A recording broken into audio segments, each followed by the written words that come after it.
lupa ya, subscribe, klik like and share channel YouTube saya, yaitu channel YouTube pembahasan soal PPG dan P3K. Semoga bisa bermanfaat.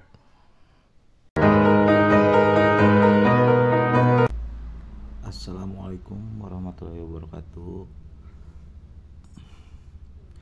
Semoga teman-teman semua berada dalam keadaan sehat. Bahasan kita kali ini yaitu tentang contoh-contoh soal UP, PPG khusus PGSD. Nah, kenapa kita sedikit bahas tentang soal-soal UP, di mana di dalam PPG tersebut yang menentukan hasil akhir yaitu dari UKIN atau uji kinerja dan UP, ujian pengetahuan. Nah, di mana UP masih tergolong ke momok yang sangat menakutkan, di mana di sana ada 120 soal yang harus kita jawab dan kita tidak tahu jawaban kita benar berapa dan salah berapa. Hanya yang kita tahu nanti di akhir akan ada link bahwa kita dinyatakan lulus dan tidaknya. Untuk mempersingkat waktu, marilah kita bahas terlebih dahulu soal-soal UP yang saya ambil dari tahun 2020. Yang pertama, ketika guru mendapatkan kesempatan tugas mengajar, maka harus disikapi dengan senang hati, karena pasti akan membawa manfaat.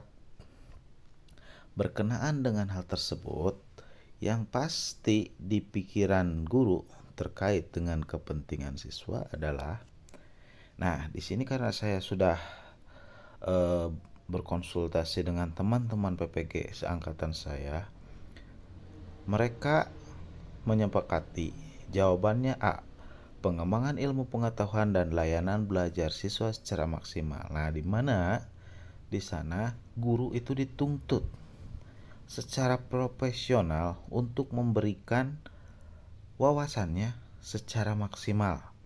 Nah, bila ada kata-kata maksimal, secara maksimal, itu adalah tugas utama guru. Memberikan sesuatu ilmu yang kita punya secara maksimal. Nah, jadi kata kuncinya di sini kesempatan tugas belajar. Nah, jadi tugas belajar yang mesti dipikirkan guru terkait dengan kepentingan siswa. Jadi siswa harus kita pentingkan terlebih dahulu. Jadi siswa mendapatkan apa dari kita? Nah, di sana secara maksimal. Dimana kalau ada kata-kata secara maksimal, itu adalah tugas guru dan kepentingan siswa, sehingga guru tersebut bisa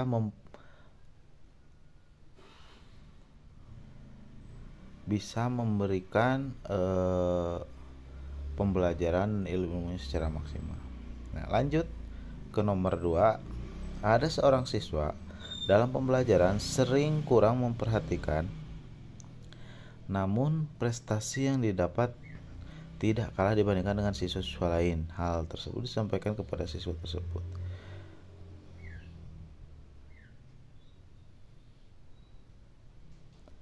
Nah, hal yang perlu disampaikan oleh guru kepada siswa tersebut berarti kita berbicara kebijakan. Bijak kita memberikan wejangan atau memberikan nasihat kepada anak, tetapi dengan masuk logika. Jangan sampai kita memberikan wejangan secara terpaksa kepada anak tersebut, tapi kita bisa lebih baik, lebih lembut. Seperti contohnya saya di sini menjawab B dengan rekan-rekan saya.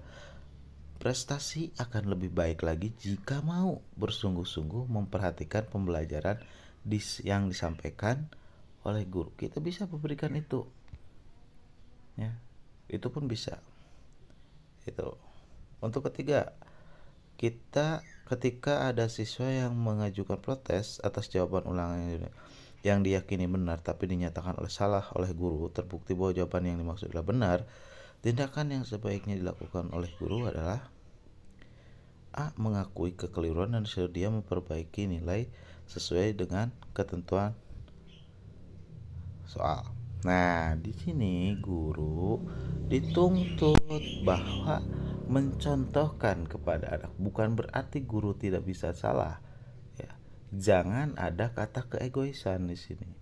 Bila mana kita salah, akuilah dan berikan contoh kepada anak bahwa ini kita merasa salah, bahwa ini contoh buat kalian. Jadi kalau kalian salah tapi kalian merasa benar, jangan ikuti. Jadi kita harus profesional.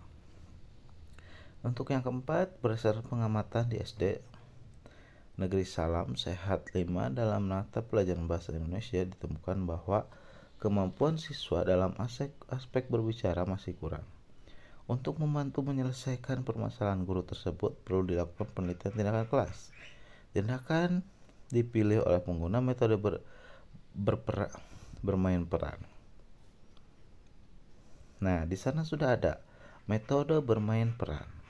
Berarti di sini di bawah pasti bermain peran itu pasti dimasukkan di dalam judul PTK. Nah, kita tinggal lihat saja. Jadi jangan terpaku dengan permasalahannya, tapi apa yang akan digunakannya. Di sini ada guru meminta siswa untuk memainkan peran sesuai dengan kesepakatan. Lanjut nomor 5. Awalnya mesin hitung elektrik terus mengalami pergeseran hingga sekarang komputer sebagai seperangkat elektronik yang terdiri dari beberapa komponen menghasilkan sebuah informasi berdasarkan data, prosedur, dan program yang sudah dirumuskan. Dampak positif perkembangan komputer saat ini adalah, kami menjawab sebuah mesin multiguna dapat diprogram dan migrasi data serta menerima data kemudian diproses dan diimplementasi. Itu yang kami jawab bersama teman-teman PPG kami seangkatan tahun 2020. Nah, mungkin sampai 5 soal aja, nanti kita bahas lagi di video yang selanjutnya, part 2 dan part selanjutnya. Maka jangan lupa klik subscribe, tekan loncengnya, dan share ke teman-teman yang lagi ujian PPG ataupun yang masih berkuliah. Semoga bisa bermanfaat soal-soal ini. Kenapa soal UP 2020 dan sekarang sudah 2022, pengalaman yang saya sudah dapat UP 2020, 2021, 2022, pretest 2020, 2021 dan 2022 ataupun retaker itu soal dan materinya sama. Ya, soal dan materinya sama, hanya membedakan adalah redaksi pertanyaan dan jawabannya saja. Nah, di mana kita harus jeli? Nah, di situ. Nanti ini hanya soal 1 sampai 5, kita akan bahas 1 sampai 120 soal, berarti satu video hanya ada 5 soal. Nah, nanti di sana akan ada lagi trik-trik cara untuk bisa memecahkan soal-soal UP dan trik cara untuk bisa mengerjakan soal UP waktu kita daring. Terus ada lagi nanti saya akan bahas sebuah materi-materinya, materi soal UP, dan nanti kalau kita sudah semua soal UP kita bahas, nanti saya akan membahas lagi soal P3K yang alhamdulillah saya UP dan P3K lulus, alhamdulillah.